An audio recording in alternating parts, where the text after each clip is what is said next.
Serial இயக்குனர் சியான் விக்ரம். அட இதெல்லாம் வேற நடந்திருக்கா? என்ன சீரியல்னு தெரியுமா? கோலிவுட்டோட திறமையான நடிகர்கள்ல ஒருத்தரான விக்ரம், இன்னும் அவருக்கான உயரத்த தொடாம இருக்காரு. தேசிய விருதெல்லாம் வாங்கியிருக்காரு தான். ஆனாலும் சமீப காலமா அவரோட படங்கள் வணிக ரீதியா பெரிய வெற்றிய பெறல. பெருசும் எதிர்பார்த்த தங்கலான், வீரதீர சூரன் படங்கள் எல்லாமே சுமாரான வரவேற்ப தான் பெற்றது. அடுத்ததா அவரு போடி ராஜ்குமார், பிரேம்குமார், ஆனந்த் சங்கர் இவங்களோட இயக்கத்துல நடிக்க இருக்காரு. தமிழ் சினிமாவுல தவிர்க்கவே முடியாத ஹீரோக்கள்ல ஒருத்தர் விக்ரம். அவரோட நடிப்புல கடைசியா வீரதீர சூரன், தங்கலான் இந்த மாதிரியான படங்கள் வந்தது.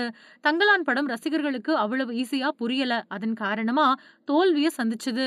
அடுத்ததா வந்த வீரதீர சூரன் முழுக்க முழுக்க கமர்ஷியல் படமா அமைஞ்சிருந்தாலும் சுமாரான வரவேற்ப தான் பெற்றது. இந்த படத்து மேல விக்ரம் ரசிகர்கள் மட்டும் இல்லாம விக்ரமே பெரிய நம்பிக்கை வச்சிருந்தாரு அப்படிங்கறதும் குறிப்பிடத்தக்கது. அடுத்ததா அவரு போடி ராஜ்குமார், ஆனந்த் சங்கர் இவங்களோட இயக்கத்துல தலா ஒரு படத்துல நடிக்கிறாரு. அது பத்தின அதிகாரப்பூர்வ அறிவிப்பு சமீபத்துல தான் வந்துச்சு. இந்த இயக்குனர்கள்ல போடி ராஜ்குமார் மட்டும் புதுமுகம். அவர் மேல அதீத நம்பிக்கை வச்சு அவரோட இயக்கத்துல நடிக்க சியான் கமிட் ஆயிருக்காராம். அதே மாதிரி பிரேம்குமார் இயக்கத்திலயும் ஒரு படத்துல நடிக்க கமிட் ஆனாரு. மனிதர்களின் மென் உணர்வுகளை பேசக்கூடிய படைப்பாளி பிரேம்குமார். அதனால அவர் கூட விக்ரம் சேர்ந்திருக்கிறதா வந்த தகவல் எல்லாருக்குமே ஆச்சரியத்தையும் சந்தோஷத்தையும் கொடுத்தது. ஆனா அந்த அறிவிப்பு சில வாரத்திலேயே படம் கைவிடப்பட்டதாகவும் தகவல்கள் வந்துச்சு. ஆனா அத பத்தி அதிகாரப்பூர்வமா இதுவரைக்கும் எந்த அறிவிப்பும் வரல.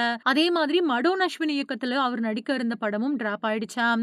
இப்படி 2 மிகச்சிறந்த படைப்பாளர்கள் இயக்கத்துல நடிக்காம மிஸ் ஆனது விக்ரம் ரசிகர்களுக்கு பெரிய வருத்தத்தை கொடுத்தது.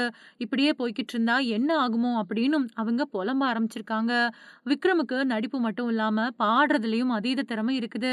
கந்தசாமி மாதிரியான படங்கள்ல பாடல்களை பாடியிருக்காரு. அது மட்டும் இல்லாம தன்னோட சில படங்கள்ல கதை, திரைக்கதை ஏரியாவிலயும் அப்பப்போ கொஞ்சம் வேலை செய்வாரு அப்படிங்கிறதும் குறிப்பிடத்தக்கது.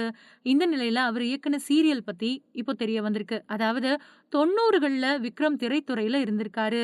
சின்ன திரையிலயும் பணியாற்றி இருக்காரு. அப்படி அவர் பணியாற்றின சீரியல் தான் தூர்தர்ஷன்ல ஒளிபரப்பான சின்ன சின்ன ஆசை அப்படிங்கிற சீரியல். அந்த சீரியல்ல அப்போதைய எபிசோடுகள பல பேர் இயக்குனாங்க. நடிகை குஷ்பு கூட அந்த சீரியலோட சில எபிசோடுகள இயக்கியிருக்காங்க. அதே மாதிரி நடிகர் விக்ரமும் அந்த சீரியல்ல நடிச்சிருக்காரு. அந்த சமயத்துல சீரியலோட 2 எபிசோடுகள அவரு இயக்கியிருக்காரு. அதுக்கப்புறமா என்ன காரணமோ தெரியல, அவரு இயக்கத்துல கவனம் செலுத்தவே இல்ல.